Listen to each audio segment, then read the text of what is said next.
Hey everybody, Gears here, and if you're a regular on my channel, you're probably gonna go, what the heck is all this?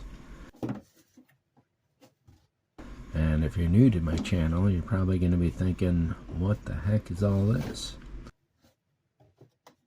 And if you're an RC guy come here to take a look at a Senton 3S, you're probably gonna be thinking, what the heck is going on here?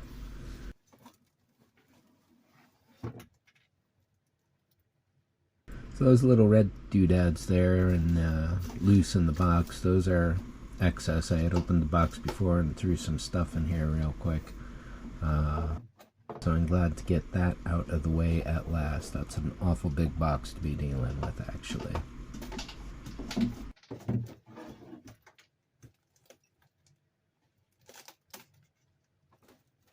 So when I first started building my mouse droid, I did buy a Traxxas Bandit, and I ran that for about 10 minutes before I sold it off and we decided to go with a Mousezilla. So technically that's my first RC car that I ever bought. However, technically this really is the first. It's definitely a monster. There's a couple versions of it. The brushed motor goes for under $300. The brushless motor goes for just over $300. And there's an older edition of it called the 6S, which is obviously no longer in production, and it's going for premium at this point at close to $700 when all is said and done, if not more with tax and such. So recently at the Star Wars Celebration in Anaheim 2022, they debuted what became known as the Scrubber Racing League, and that is a bunch of Scrubber Droids from the Phantom Menace, briefly seen in the hangar bay on Naboo and also in Watto's garage at one point. All of 10 seconds in a 2-hour movie. And recently a few of the guys had come across the notion of sticking a really powerful RC truck into these, and they quickly settled on the Senton 3S. It's the right size, it's got amazing capabilities and powers. Take a look on my channel at the Scrubber Droid races, day 2, or part 2 especially. The last half of part 2 after 7 minutes or so, because that's when 8 of them cut loose all over the place and start crashing into each other and everywhere, and it's insane. So on seeing all that, my wife insisted that we get a Scrubber of our own, and then when I got this for my birthday a few weeks ago, she said, well, we'll have to get a second one for Christmas so we can race each other. Well, being that it's just about June, July of 2022, that's kind of not too uncommon to buy Christmas presents, and I did happen to find a Senton 6S. So that is on order and coming in. And comparing the two and doing a lot of research, I discovered that the 6S is definitely the better spec for what I am looking for, and I'll get into that in another video or two. So consequently, the main difference between the 3S and the 6S is the motor, the electronic speed control, and the servo. Some of the components are a little heftier in the 6S than the 3S. I'll be able to do a side-by-side at some point relatively soon, so you can look forward to that.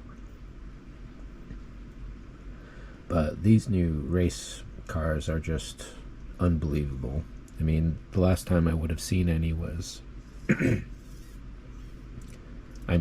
last time I would have really seen any or been aware of the hobby was back in the late 1970s, perhaps the early 1980s, and obviously 40 to 50 years later the technology is just insanely different. The notion that these things, when tweaked out, can go over 100 miles an hour, the flips, these things will get 20 feet in the air. It's just insane what they'll do.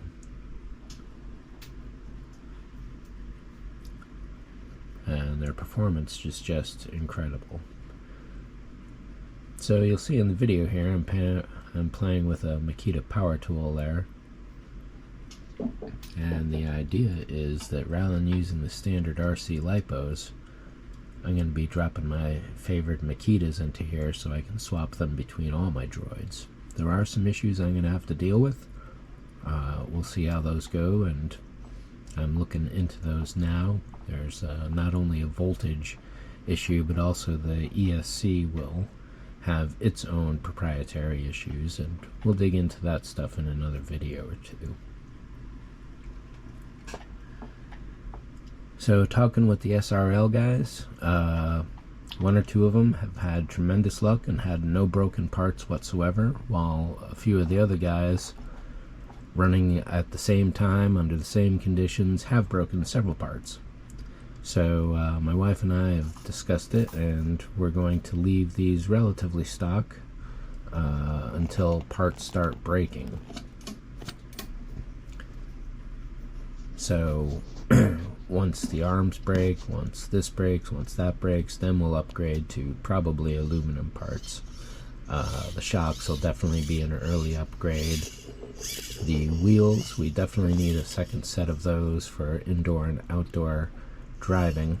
If we use these current ones for driving, they're just going to wear down and give really bad performance, but that's a future video. I mean, take a look at the suspension on this thing. That's just insane, really. And those are stock shocks. My research shows me that the RC guys will get into putting different weight oils in the front and back to get the ideal performance they're looking for. So ultimately that's something that we'll probably be doing as well to compensate for the weight of the Scrubber Droid shell that'll be going on top of it, plus any extra components that go inside, such as the heavier Makita batteries.